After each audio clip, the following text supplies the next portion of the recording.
എല്ലാ വിദ്യാർത്ഥികൾക്കും പുതിയൊരു വീഡിയോയിലേക്ക് സ്വാഗതം.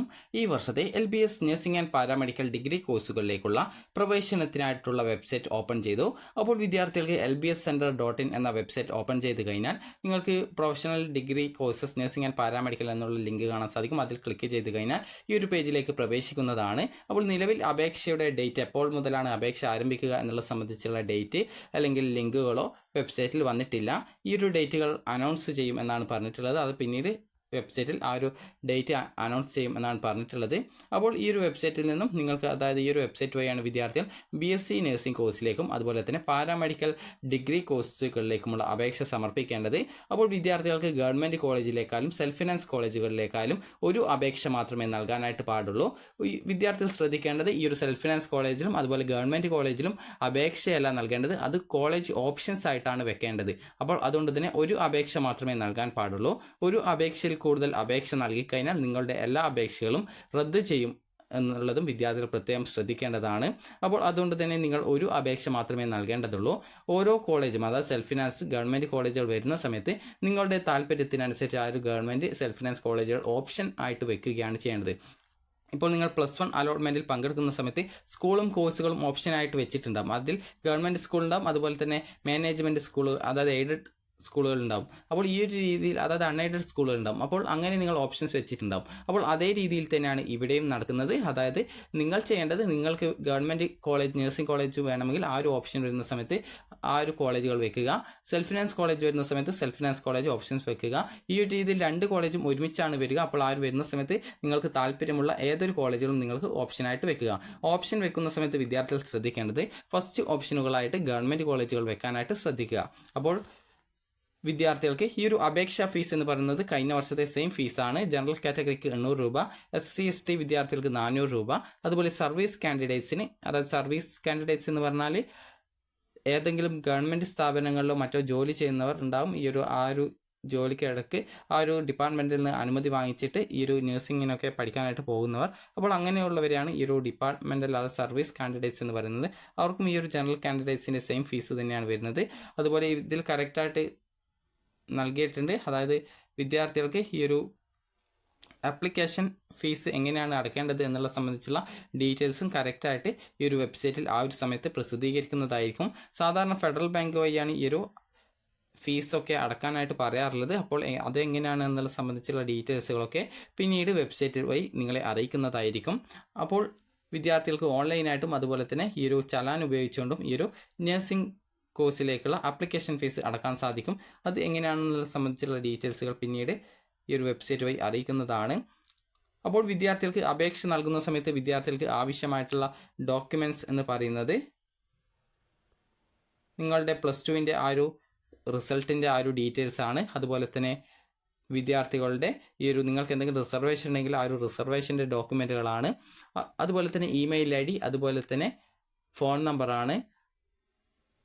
ഈ ഒരു മൊബൈൽ നമ്പറും അതുപോലെ തന്നെ ഇമെയിൽ IDയും വാലിഡ് ആയിട്ടുള്ളത് നൽകിയിരിക്കണം. അതായത് കട്ടായി പോകുന്ന മൊബൈൽ നമ്പറൊന്നും നൽകരുത്. കാരണം കഴിഞ്ഞ വർഷം ഒരു വിദ്യാർത്ഥിയുടെ മൊബൈൽ നമ്പർ ജസ്റ്റ് ഈ ഒരു റീചാർജ് ചെയ്യാത്തത് കൊണ്ട് തന്നെ പിന്നീട് കട്ടായി പോയിട്ടുണ്ടായിരുന്നു എന്നൊക്കെ പറഞ്ഞിട്ടുണ്ടായിരുന്നു. അപ്പോൾ അതുകൊണ്ട് തന്നെ വിദ്യാർത്ഥികൾ ശ്രദ്ധിക്കേണ്ടത്, ഈ ഒരു രജിസ്ട്രേഷൻ ടൈമിൽ നൽകുന്ന മൊബൈൽ നമ്പർ ആ ഒരു അലോട്ട്മെൻറ്റ് പ്രോസസ്സ് കംപ്ലീറ്റ് ചെയ്യുന്നത് വരെ ആക്റ്റീവായിട്ടുള്ള ആ ഒരു മൊബൈൽ നമ്പറും അതുപോലെ ഇമെയിൽ ID ആയിരിക്കണം നൽകേണ്ടത്. അപ്പോൾ അക്കാര്യം വിദ്യാർത്ഥികൾ പ്രത്യേകം ശ്രദ്ധിക്കുക. അപ്പോൾ വിദ്യാർത്ഥികൾക്ക് ഈ ഒരു റിസർവേഷൻ എന്ന് പറയുന്നത് നിങ്ങൾ OBC അതുപോലെ OEC കാറ്റഗറിയുള്ള വിദ്യാർത്ഥികൾ ആണെങ്കിൽ നോൺ ക്രിമിനൽ സർട്ടിഫിക്കറ്റ് വില്ലേജ് ഓഫീസിൽ നിന്ന് സംസ്ഥാന വിദ്യാഭ്യാസ ആവശ്യത്തിന് വേണ്ടി തരുന്ന സർട്ടിഫിക്കറ്റ് ആയിരിക്കണം, സെൻട്രൽ പർപ്പസ് ആവരുത്. അതുപോലെ തന്നെ നിങ്ങൾ SC/ST വിദ്യാർത്ഥികൾ ആണെങ്കിൽ നിങ്ങൾക്ക് കമ്മ്യൂണിറ്റി സർട്ടിഫിക്കറ്റ് ആണ് ആവശ്യമുള്ളത്. അതും സംസ്ഥാന ആവശ്യത്തിനുള്ളതും വിദ്യാഭ്യാസ ആവശ്യത്തിനുള്ളതുമായിരിക്കണം. അതുപോലെ തന്നെ നിങ്ങൾ EWS കാറ്റഗറിയിൽ ഉള്ളവരാണെങ്കിൽ, അതായത് ജനറൽ കാറ്റഗറി ഉള്ളവരാണെങ്കിൽ EWS സർട്ടിഫിക്കറ്റാണ് റിസർവേഷനായിട്ട് വേണ്ടത്. അപ്പോൾ ആ ഒരു EWS സർട്ടിഫിക്കറ്റ് താലൂക്ക് ഓഫീസിൽ നിന്നും വിദ്യാഭ്യാസ ആവശ്യത്തിന് വേണ്ടി തന്നതായിരിക്കണം, അതുപോലെ സംസ്ഥാന ആവശ്യത്തിനുള്ളതായിരിക്കണം. ഇത് നിങ്ങളോട് പ്രത്യേകിച്ച് പറയുന്നത്, സെൻട്രൽ പർപ്പസിനുള്ള സർട്ടിഫിക്കറ്റ് ഉണ്ട്, അത് കൊണ്ടുപോയിട്ട് അപ്ലോഡ് ചെയ്ത് നൽകരുത്. ഈ ഒരു അപേക്ഷ നൽകുന്ന സമയത്ത് തന്നെ എന്തെങ്കിലും റിസർവേഷൻസ് ഒക്കെ ഉണ്ടെങ്കിൽ അതുമായി ബന്ധപ്പെട്ടുള്ള ഡോക്യുമെൻറ്റുകളൊക്കെ കറക്റ്റായിട്ട് അപ്ലോഡ് ചെയ്ത് നൽകേണ്ടതാണ്. അതുപോലെ തന്നെ വിദ്യാർത്ഥികൾ ശ്രദ്ധിക്കേണ്ട പ്രധാനപ്പെട്ട കാര്യം, ഈ ഒരു അപേക്ഷ വരുന്ന സമയത്ത് നിങ്ങൾ ഒരു അപേക്ഷ മാത്രമേ നൽകേണ്ടതുള്ളൂ. ആ ഒരു അപേക്ഷയിൽ തന്നെ നൽകിക്കൊണ്ട് പിന്നീട് വരുന്ന സെൽഫ് ഫിനാൻസ് ഗവൺമെൻറ് കോളേജുകളിലേക്ക് ഓപ്ഷൻസ് വെക്കുക മാത്രമാണ് ചെയ്യേണ്ടത്. അല്ലാതെ സെൽഫ് ഫിനാൻസിലും ഗവൺമെൻറ്റിലേക്കും സെപ്പറേറ്റ് ആപ്ലിക്കേഷൻ ഒന്നും ഇല്ല. LBS വഴി അപേക്ഷിക്കുന്ന സമയത്ത് ഒരു അപേക്ഷ നൽകിയിട്ട് ഈ ഒരു അപേക്ഷ നൽകിയ ശേഷം പിന്നീട് നിങ്ങളുടെ, അതായത് +2ൻ്റെയും അതുപോലെ തന്നെ നിങ്ങൾ CBSE പഠിച്ച വിദ്യാർത്ഥി ആണെങ്കിൽ ആ ഒരു റിസൾട്ടിൻ്റെ കോപ്പി അപ്ലോഡ് ചെയ്ത് നൽകേണ്ടതായിട്ട് വരുന്നതാണ്. അപ്പോൾ വിദ്യാർത്ഥികൾക്ക് ഈ ഒരു അപേക്ഷ നൽകുന്ന സമയത്ത് നിങ്ങൾ ശ്രദ്ധിക്കേണ്ടത് നൽകുന്ന ഡീറ്റെയിൽസ് ഒക്കെ കറക്റ്റ് ആയിരിക്കണം, തെറ്റിപ്പോവരുത്. അതുപോലെ തന്നെ നേരത്തെ പറഞ്ഞതുപോലെ റിസർവേഷൻ ഉള്ളവരാണെങ്കിൽ അതുമായി ബന്ധപ്പെട്ടുള്ള ഡോക്യുമെൻറ്റുകൾ അപ്ലോഡ് ചെയ്ത് നൽകണം.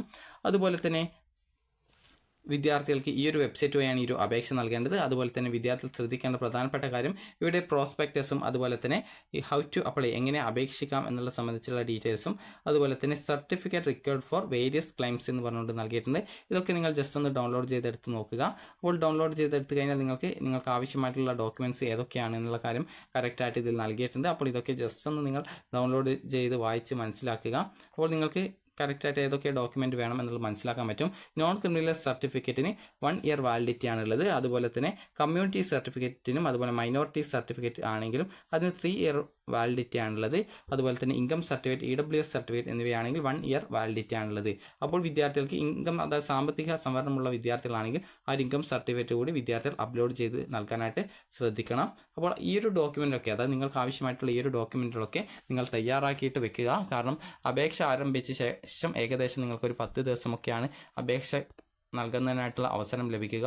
അപ്പോൾ അതുകൊണ്ട് തന്നെ വിദ്യാർത്ഥികൾ കറക്റ്റായിട്ട് ഈ ഒരു നിങ്ങൾക്ക് എന്തൊക്കെ റിസർവേഷൻസ് ഉണ്ടോ അതുമായി ബന്ധപ്പെട്ടുള്ള ഡോക്യുമെൻ്റൊക്കെ കറക്റ്റായിട്ട് തയ്യാറാക്കി വെക്കുക. ഇവിടെ താഴെ തന്നെ നിങ്ങൾക്ക് ഡൗൺലോഡ്സ് എന്നുള്ള ഭാഗത്ത് പ്രോസ്പെക്ടസും അതുപോലെ എങ്ങനെ അപേക്ഷിക്കാം എന്നുള്ളതും അതുപോലെ തന്നെ certificate required for various claims എന്ന് പറഞ്ഞുകൊണ്ട് നൽകിയിട്ടുണ്ട്. ഇതൊക്കെ ജസ്റ്റ് നിങ്ങൾ ഡൗൺലോഡ് ചെയ്തെടുക്കുക. അതിനുശേഷം നിങ്ങൾക്ക് ആവശ്യമുള്ള ഡോക്യുമെൻറ്റുകൾ ഏതൊക്കെയാണെന്നുള്ളത് മനസ്സിലാക്കിയിട്ട് നിങ്ങൾ ഈ ഒരു അപേക്ഷയ്ക്ക് വേണ്ടിയിട്ടുള്ള ആ ഒരു ഡോക്യുമെൻറ്റുകൾ തയ്യാറാക്കി വെക്കുക. അപ്പോൾ വിദ്യാർത്ഥികൾക്ക് ഈ ഒരു അപേക്ഷ വഴി നിങ്ങൾക്ക് ഏതൊക്കെ കോഴ്സുകളിലേക്ക് അപേക്ഷിക്കാം എന്നുള്ള കാര്യം നോക്കാം. BSc നഴ്സിംഗ്, അതുപോലെ BSc MLT, BSc perfusion technology, BSc optometry, BPT, BCBT, അതുപോലെ BA SLP, അതുപോലെ BSc MRT, അതുപോലെ BSc ഡയാലിസിസ് ടെക്നോളജി, അതുപോലെ bachelor of medical imaging technology, bachelor of radio therapy technology, അതുപോലെ ബാച്ചലർ ഓഫ് ന്യൂറോ ടെക്നോളജി എന്നിങ്ങനെയുള്ള കോഴ്സുകളാണുള്ളത്. അപ്പോൾ BSc nursing ഒഴികെയുള്ള ബാക്കി അധിക കോഴ്സുകൾക്കും ചില കോഴ്സുകൾക്ക് ഏകദേശം 10 അല്ലെങ്കിൽ 5 സീറ്റുകളാണ് ചില കോളേജുകളിലൊക്കെ ഉള്ളത്. അതുപോലെ തന്നെ ചില കോഴ്സുകൾക്ക് സീറ്റ് വളരെയധികം കുറവാണ്. അത് ആ ഒരു കോഴ്സിൻ്റെ ഡിമാൻഡ് അനുസരിച്ച് കൊണ്ടാണ് ആ ഒരു കോഴ്സ് വളരെയധികം സീറ്റ് കുറവായിട്ടുള്ളത്. അപ്പോൾ നിങ്ങൾക്ക് താല്പര്യത്തിനനുസരിച്ച് നിങ്ങൾക്ക് എന്താണ് പഠിക്കാൻ താല്പര്യം അതിനനുസരിച്ച് ഓപ്ഷൻ വെക്കുക. ആദ്യം BSc നഴ്സിംഗ് കോളേജുകളാണ് സാധാരണ അലോട്ട്മെൻറ്റിനായിട്ട് വരിക. അതിനുശേഷം മാത്രമാണ് ബാക്കി പാരാമെഡിക്കൽ ഡിഗ്രി കോഴ്സുകളിലേക്കുള്ള ഓപ്ഷൻസ് ഒക്കെ വരാറുള്ളത്. ഓപ്ഷൻസ് എന്ന് പറഞ്ഞാൽ കോളേജുകളാണ്. അപ്പോൾ ആ ഒരു കോളേജുകൾ വരാറുള്ളത്. അപ്പോൾ അതുകൊണ്ട് തന്നെ വിദ്യാർത്ഥികൾ നിങ്ങൾ BSc നഴ്സിംഗ് കോളേജുകൾ വരുന്ന സമയത്ത് ആദ്യം ഗവൺമെൻറ് കോളേജുകൾ മുൻഗണനാക്രമത്തിൽ നൽകാനായിട്ട് ശ്രദ്ധിക്കുക.